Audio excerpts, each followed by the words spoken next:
नमस्कार। आज हमारे पास एक बहुत ही दिलचस्प सोर्स है। इसमें भगवान विष्णु के कई अवतारों के बारे में मतलब काफी विस्तार से बताया गया है। हाँ बिल्कुल। उनके अलग अलग रूप, उनकी लीलाएं, इन सब का जिक्र है। तो चलिए आज मिलकर देखते हैं कि इन खास अवतारों के बारे में इस सोर्स में क्या जरूरी बातें हैं। हाँ जरूर। देखिए, अवतार का जो कॉन्सेप्ट है उसका मतलब ही यह है कि जब जब धर्म पर संकट आता है या बुराई बढ़ जाती है, तब विष्णु अलग अलग रूप लेकर आते हैं संतुलन बनाने के लिए। सही कहा। सोर्स तो कहता है कि उनके हजारों अवतार हैं, पर हम यहाँ कुछ खास प्रमुख अवतारों पर ही ध्यान देंगे जिनका जिक्र इस सोर्स में अच्छे से किया गया है। ठीक है, तो शुरुआत करते हैं वाराह अवतार से, मतलब शूकर का रूप। सोर्स में जो सीन बताया है कि पूरी पृथ्वी पानी में डूबी हुई है एकार्णव के जल में, ये सुनने में ही काफी ड्रामेटिक लगता है। हाँ बिल्कुल, और उसका जो प्रतीकवाद है वो बहुत महत्वपूर्ण है। वराह का अपनी दाढ़ पर पृथ्वी को उठाना, और सोर्स उनके रूप को समझाने का तरीका भी देखिए कितना अनोखा है। हाँ, ये सिर्फ पृथ्वी बचाने की कहानी नहीं है। सोर्स वराह के शरीर को ही वेद और यज्ञ का रूप बताता है। जैसे चारों वेद उनके पैर हैं, यज्ञ का खंबा, वो यूप जिसे कहते हैं, वो उनकी दाढ़ें हैं। अच्छा। यज्ञ उनके दांत, अग्नि उनकी जीभ, जो कुश होते हैं पवित्र, वो उनके रोएं, और ब्रह्म उनका सिर है। मतलब उनका पूरा अस्तित्व ही सृष्टि और धर्म से जुड़ा हुआ था। उद्देश्य साफ था, पृथ्वी को बचाना। कमाल की कल्पना है ये तो। अच्छा, वराह के बाद सोर्स हमें एक और बहुत ही अनोखे रूप की तरफ ले जाता है, नरसिंह अवतार। आधा इंसान आधा शेर। हाँ, और कहानी जुड़ी है उस दैत्य से, हिरण्यकशिपु से, जिसे लगभग अमर होने का वरदान मिला हुआ था। हाँ, और वो वरदान बड़ा ही पेचीदा था। सोर्स बताता है कि उसने क्या मांगा था कि उसे देवता, असुर, गंधर्व, यक्ष, नाग, राक्षस, इनमें से कोई ना मार सके। ऋषियों का श्राप भी ना लगे। किसी हथियार से, पेड़ से, पहाड़ से, सूखी चीज से, गीली चीज से, ऊपर नीचे कहीं भी मौत न हो।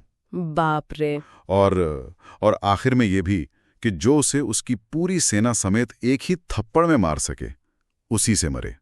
सोचिए। तो फिर नरसिंह रूप कैसे काम आया इसमें? यही तो बात है। नरसिंह देखिए, न तो पूरे इंसान थे न पूरे जानवर। अच्छा, हाँ। उन्होंने हिरण्यकशिपु को मारा न दिन में न रात में, बल्कि शाम के वक्त, गोधूली बेला में। न घर के अंदर न बाहर, बल्कि देहरी पर। अरे वाह। और न किसी अस्त्र या शस्त्र से, बल्कि अपने नाखूनों से। सोर्स तो यहां तक कहता है कि एक ही थप्पड़ से काम तमाम कर दिया। मतलब हर शर्त तोड़ दी। हर शर्त। हाँ, उद्देश्य था अहंकार का नाश करना, और जो ब्रह्मांडीय व्यवस्था बिगड़ गई थी उसे फिर से ठीक करना। वाकई जबरदस्त।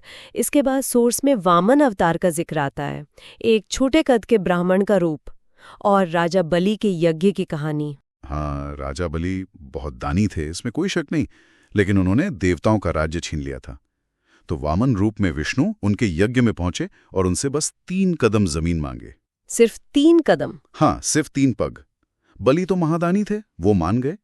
फिर वामन ने अपना रूप इतना विशाल किया कि 2 ही कदमों में पूरी पृथ्वी और स्वर्ग नाप लिया। अच्छा। अब तीसरा कदम रखने की जगह नहीं बची, तो बलि ने अपना सिर आगे कर दिया। इस तरह सोर्स के मुताबिक इंद्र को उनका राज्य वापस मिला। ये दिखाता है कि कैसे विनम्रता भी बहुत बड़ी शक्ति हो सकती है। फिर दत्तात्रेय अवतार की बात आती है। सोर्स उस समय का माहौल बताता है जब धर्म कमजोर पड़ रहा था। वेद और यज्ञ की प्रक्रियाएं लोग भूल रहे थे। हाँ, और समाज में भी गड़बड़ी आ गई थी, वर्ण संकरता जिसे कहते हैं। हाँ। तो दत्तात्रेय अवतार का मकसद ही यही था, वेदों को, यज्ञों को और जो सामाजिक व्यवस्था थी उसे फिर से ठीक करना, जैसा सोर्स में बताया गया है।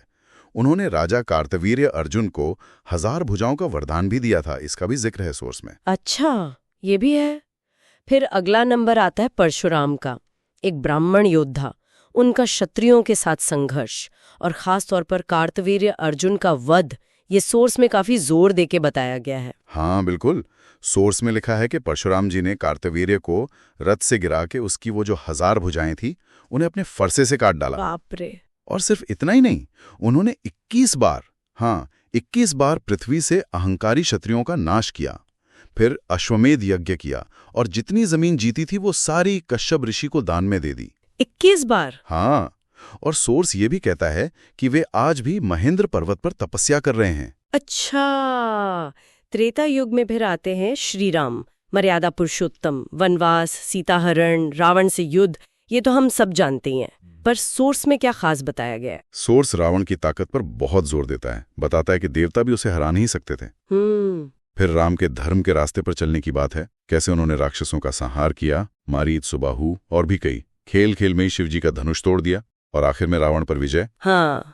पर सबसे खास है राम राज्य का वर्णन। सोर्स कहता है कि वहां कोई दुख नहीं था, कोई बीमारी नहीं थी, सब खुश थे, धर्म का राज था, लोग हजारों साल जीते थे। मतलब एक आदर्श समाज की तस्वीर पेश की गई है। एक आदर्श समाज। और फिर द्वापर युग में श्री कृष्ण, मथुरा में जन्म, उनका मकसद भी संसार का हित करना ही बताया गया है सोर्स में। बिल्कुल। सोर्स तो उनके हाथों मारे गए दुष्टों और दैत्यों की एक लंबी लिस्ट देता है। कंस, शिशुपाल, शाल्व, पूतना, कालियनाग, चाणूर, मुश्तिक, नरकासुर, बाणासुर, काला यवन, कितने ही नाम हैं। हाँ, काफी लंबी लिस्ट है। उनका मुख्य उद्देश्य था पृथ्वी का भार हरण करना, मतलब बुराई का बोझ कम करना और धर्म की फिर से स्थापना करना। और आखिर में भविष्य में होने वाले कल्कि अवतार का भी हल्का सा जिक्र है सोर्स में। हाँ, बस संक्षिप्त सा उल्लेख है कि वे शंभल नाम के गांव में विष्णु यशा के पुत्र के रूप में जन्म लेंगे और उनका उद्देश्य भी लोगों का हित करना ही होगा। तो ये थी भगवान विष्णु के कुछ प्रमुख अवतारों की कहानी, जैसा इस सोर्स में हमें मिलती है।